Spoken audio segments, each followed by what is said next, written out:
Hello, this is Smoke Joe Gamer on YouTube, and this is Holiday Buying Guide 2024. Every year during the holidays, I do a series of videos where I try out games that came out this year, let you know what I think, if they're any good, should you buy them, maybe you shouldn't, wait for a sale. So the idea is to get a few episodes in before Black Friday, Cyber Monday, and then just keep going through the holiday season until early January. The idea is, maybe you're not sure what to put on your Christmas list, or maybe you're looking at someone else's list and you're not sure if you should buy them this or not. That's kind of the goal here. And maybe you'll get some gift cards, and money for Christmas or Hanukkah or whatever. Happy holidays. So, let's go ahead and check out Contra Operation Galuga on the PS5. This will be a quick video where I just give you an overview, show you some gameplay footage, help you decide if you want to get it or not. So, for the purpose of this video, I don't want any spoilers, and I set the stock lives to default. I'm going to jump into arcade mode, which you normally don't unlock until you beat the story. So these are all default settings, and I'm just going to pick Lance and Bill are the first two characters. Everybody else you got to unlock. And I'm going to do no perks. So for this first part of the video, these are just the default settings. This is, how difficult the game is. Just give you an idea of what you're in for here. So this is kind of like a remake of the original Contra game for arcade and NES. I prefer the NES version. So, now I think the game is rendering in 4K, but I have the recording set to 1080p. Although it is 60 frames per second. And again, this is the PS5 version, so you can expect a comparable experience on Xbox or Steam if you have a good computer. I'm not sure what kind of experience you'd get on Switch, but it is playable on there as well. So, it's totally fine. Okay. This is just the first stage, and it's modeled after the first stage from the, original game. So, it's fine. Okay. So you got different weapons. You can have up to 2 at a time. You can easily switch between them. If you get the same one twice, it becomes a level 2, but if I get hit, it'll drop down to a level 1. So by default, I only have 3 lives and 3 hit points. You can also set it so that you only have 1 hit point per life, but you probably don't want to do that. And this guy has a shoulder charge, or a dash move, so he can't hurt anybody with it, but it just helps you get around faster, that's all. And then, depending on which character you pick, you might get different weapons, like, they might change a little bit, and then each weapon has an overdrive, so, like, machine gun, you get a shield. So, it's a neat game. It's a difficult game. It's not very long. It probably only takes about 2 or 3 hours to beat. So you have infinite continues, but you continue at the start of your current stage, usually, or sometimes there might be checkpoints in the middle of stages, but yeah, for the most part, you're going to go back to the starting point. And this game gets pretty hard, especially the boss fights, but it's what you expect from a Contra game. Oh, jeez. Okay, didn't mean to do that. So then here's your spread overdrive. And then here's this. So, yeah, each weapon has a different overdrive, but then you lose the weapon in the process. So if you die, then your currently equipped weapon will be lost. And here's the laser overdrive. It slows down time. So it's just a matter of, knowing which weapons to pick up and when to use the overdrives. So he's got a double jump and a shoulder charge, but other characters don't. And I'll show you that in the video. So that's fine.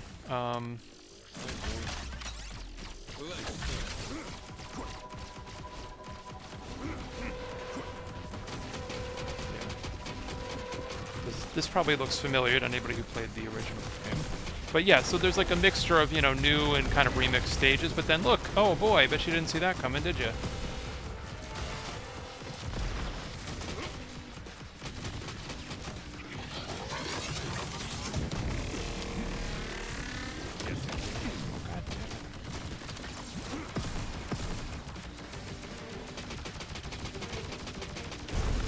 Yeah. And now this shows up. Any other surprises?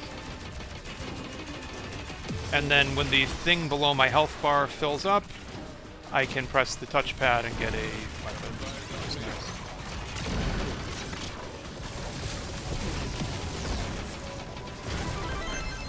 Okay. And you get a 1-up if you get a certain amount of points. And what's cool about the game, too, is everything you do matters. You get points for clearing stages, and you use those in the shop. So if you're really struggling to start out, I mean, first off, you can drop it down to easy. There's no shame in that. But secondly, the more you play, the more extra hit points and lives. So the maximum lives is 7, and the maximum hit points is 5. So, you know, there's things you can do to make the game easier. It's, you know, very short, but you may want to replay it to get high scores, get trophies, achievements. There's also some additional challenges, and there's more characters to unlock. And each character plays a little bit differently, and I'm not using any perks right now, but there are perks that can really change how the game is played. And there are some perks that are specific to certain characters, so a lot of replay value, which is great. So even though it follows like the story of like the first 2 games, there are characters from Contra Hardcore showing up, so Sheena, Bradfang, and Brownie. And then there's a possibility they might do another game that covers the events of Contra 3, the Alien Wars from Super Nintendo. So we'll wait and see. This is developed by Way Forward, the company that does the Shantae games, and they're awesome. They did a great job. So this is definitely a great game for fans of Contra, Metal Slug, other kind of shoot-'em-ups and bullet hell kind of games, run and gun. It's not for everyone, though, you know? Like I said, the games are difficult, and I think you're going to appreciate it more if you played the originals back in the 90s like I did. I got it for 40 bucks digitally. I think to get a physical copy, I think you'd have to go through Way Forward. Or, I'm sorry. Way Forward's the developer. No. You'd have to go through Limited Run Games. I think they did a physical copy, but good luck finding one, and don't pay those scalper prices. But you could probably get this on sale for 20 or 30 bucks, and it's definitely worth that. Totally. And there's been some patches and stuff, so the game's not as glitchy. It doesn't, you know, doesn't crash like it did when it first came out. And I've beaten the game, of course, but it's just a really neat game, I think. I'd give it probably a 7 or 8 out of 10, 7.5, thereabouts. You know, good sound design, good music. So, mixture of new and like kind of remixed songs. You might recognize some of the music. And then you can unlock additional soundtracks, like you can actually get the original 8-bit soundtrack from the NES, which is nice.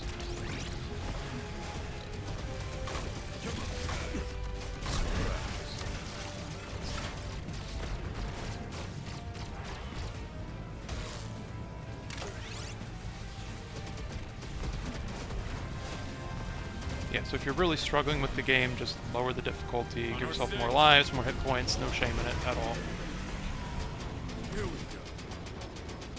So mastering this game is a combination of memorization and reflexes. And I'm getting old, so my reflexes just aren't always where I need them to be. But that's okay. What a waste.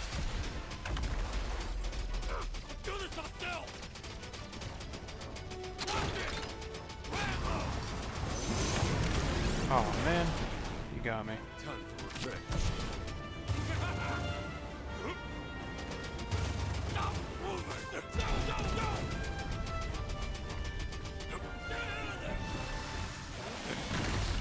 And each stage has a mid-boss. So while the first stage was clearly modeled after the first stage of the original game, this is not. This is completely new and it's cool. But then, like, you know, you still got the waterfall stage. Snowfield is now another stage like this. So there's like a train in the Arctic. And it's just aliens and robots all over the place, explosions and guts and, yeah. Really not for younger audiences, but it's all, you know, cartoon violence.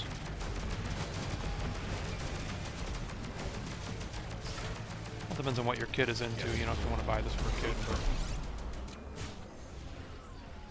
Yeah, because I think it's a T for teen, anyways. So I don't think it's a mature rated game, no.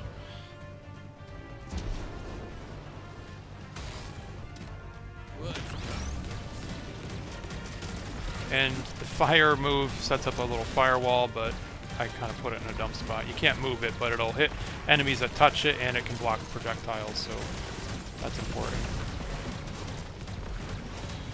So there's a new character named Ariana. You unlock her after beating stage 3 of the story, and she's pretty cool, actually. So she does like a slide kick that can hurt enemies, but they don't die in one hit, so it kind of leaves you open. And instead of an air dash, she does this like dive kick, which is fine. Oh. Miss anything? Sorry, folks, I'm playing like shit right now.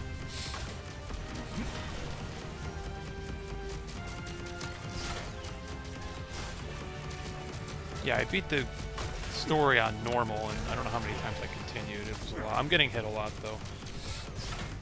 But the goal here is just to show you what the game is all about, you know?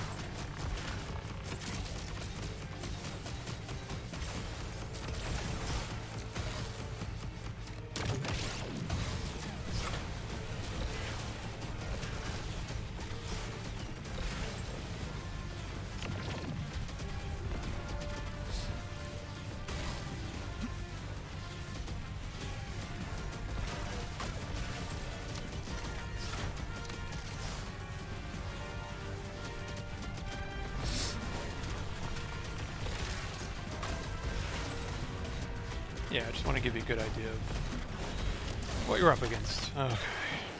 Oh, well. So that's what happens when you die. So in arcade mode, you get extra points depending on how many stages you cleared.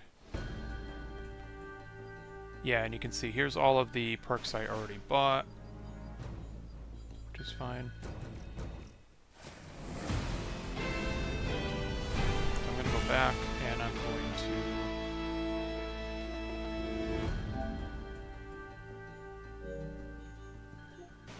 Oh, what am I doing here?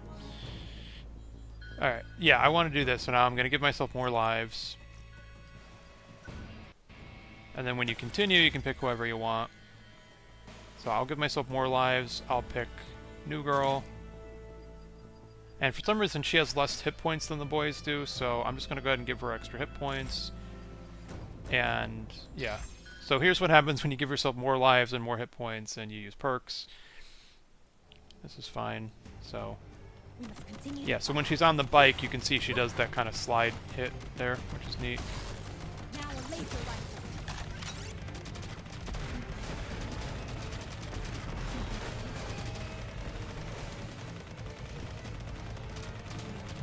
Yeah.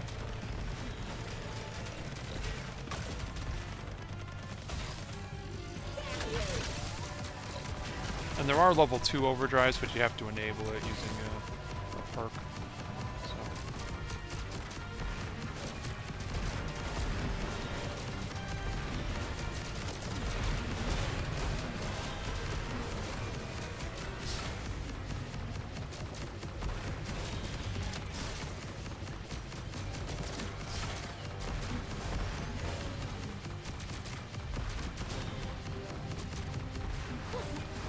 Yeah, so see how she kind of goes downward? Normally that would be like a dive kick.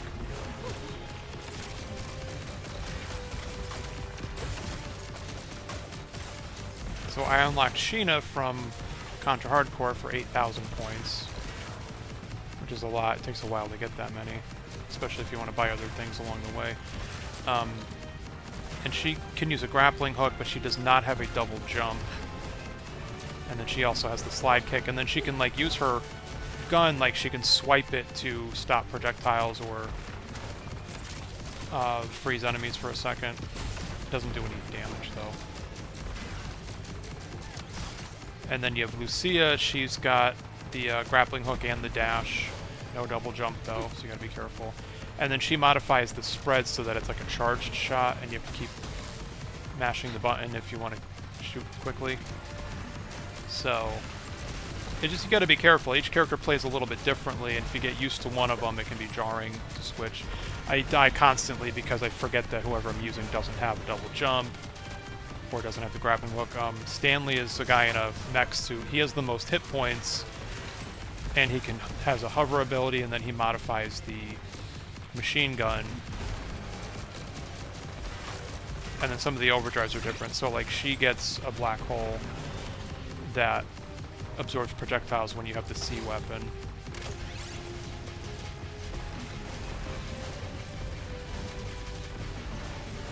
That's all. You know, as you clear the story mode, you unlock Ariana, Lucia, and Stanley.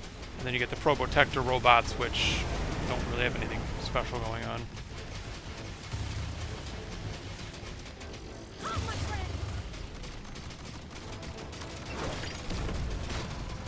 Yeah, see, so this is a little different from what the other guy has. I was, like, just talking about this. And then if I do that, see, that's gonna get all of his projectiles if he shoots any, which I guess he's not going to.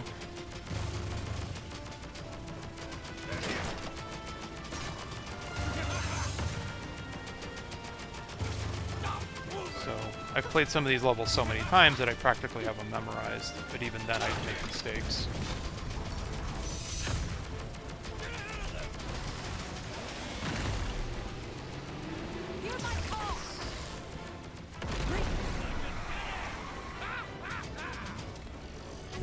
So that's where the firewall can be useful.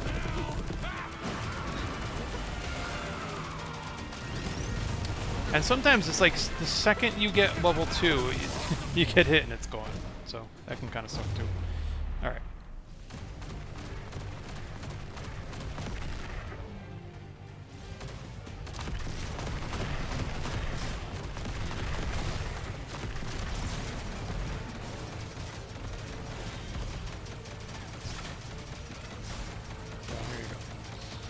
And if you play the demo, it's going to give you the village and waterfall stage, which is stage 3 of the game, so.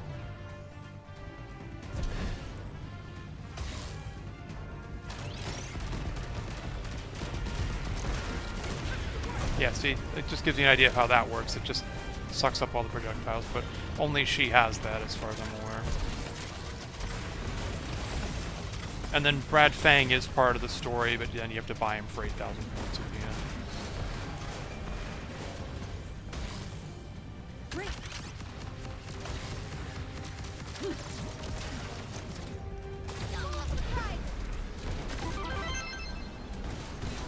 Gee, too bad I didn't get a 1-up at this part with the other guy. I guess it depends on where your score is at. Yeah. So.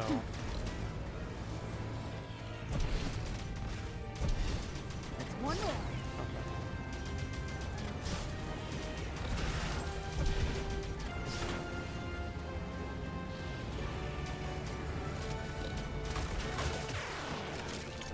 Okay. Jeez. I'm getting murdered here.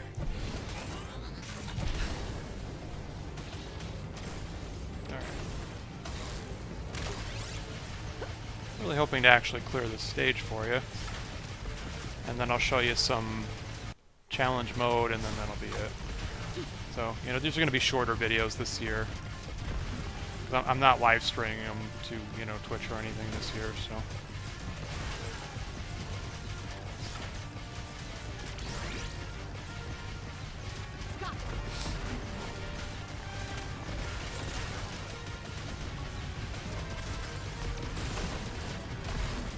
Oh! No. I didn't want the machine gun. Yeah, see, look, now look at this fucker. This guy's crazy. He turned into a monster. Full of surprises.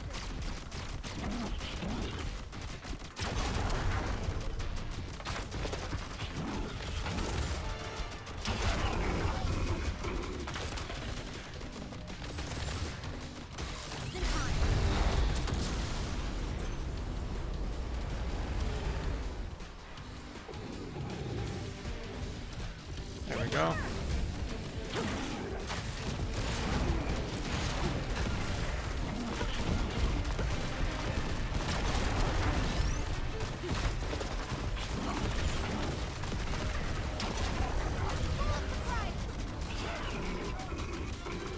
Alright. As long as I can beat this guy, we're good. Oh, yeah, see, I forgot she doesn't have the air dash, so... My advice is just find a character you like and just stick with them.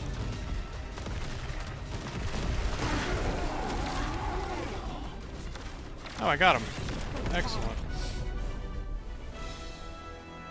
Yeah, and then if you're on Xbox, PlayStation, Steam, you know, there's achievements and stuff, so you may want to challenge yourself. Like, there's trophies for beating bosses without getting hit. So this is her village, and they took the waterfall stage from the first game, but then put this village in front of it.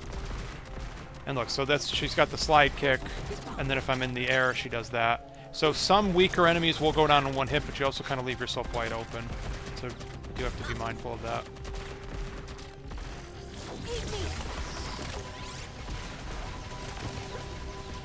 Like I said, she's got less hit points unless you pick, you know, perks that give her more. But her ability is really not as useful as the dash. Now here's the thing, watch. See? It's glitched. She can't do her slide kick uphill. So it's just, yeah, I don't know if that's an oversight or what. I think it's glitchy.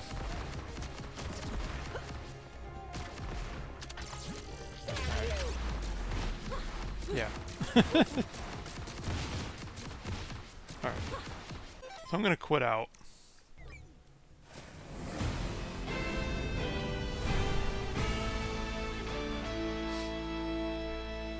So then I'm just, if I could just continue with her. She can do the same thing here, so I'm gonna pick, yeah, pretty much the same perks. So female characters have less health, I don't know why. But that's always been a thing in a lot of games, right? Like, you know, Jill Valentine had less hit points in Resident Evil. Chun-Li and Cammy tend to be, you know, they're fast characters, but they're weaker. They have more combos. I don't know why a lot of developers do that, but basically, yeah, for some reason female characters are just given less hit points in this game.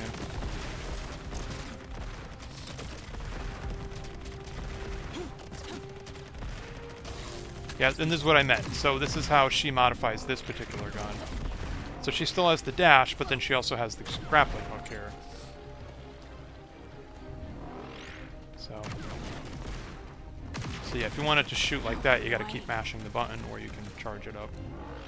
It's the same overdrive. Oh no, actually it's a different overdrive. Okay. Oh, okay, yeah. So that's what I meant before. Like, each character plays a little differently, and it's just a matter of figuring out how they all operate. Sorry, in a hurry. But she does not have the double jump, and I constantly forget that when I get to the waterfall stage. So, yeah. So that's her.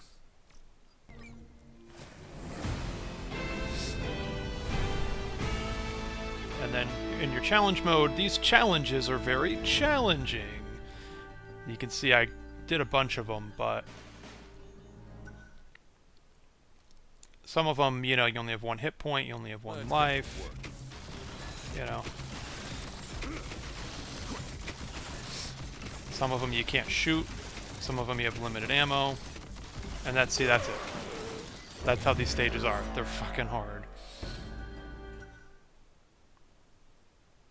But if you can finish them, you get extra points, so yeah, this kind of sequence you gotta just memorize where things are spawning in from, and yeah, I forgot that she doesn't have the air dash, this is what I mean, so. And then when you buy more characters, then you get extra stages that you can play them in, so. Here's Sheena from Contra Hardcore. This is what I mean, she swipes her with her gun, and that can stop enemies and projectiles. But if you press up, then she does her grappling hook, see? And that's it. I haven't beaten this one yet, obviously, but... That I can tag it from here. So each challenge makes you play as a specific person, and you don't have any perks, and or they may just give you one gun or whatever. So there you go. Just to give you an idea of what to expect in this game. So there you go. That's Contra Operation Galuga. I recommend it. if you can get it for 20 or 30 bucks, I think it's worth it. So, and stay tuned for more episodes over the next 2 months or so. I'm going to do FF7 Rebirth and a bunch of other games. So, alright, thanks for tuning in. See ya.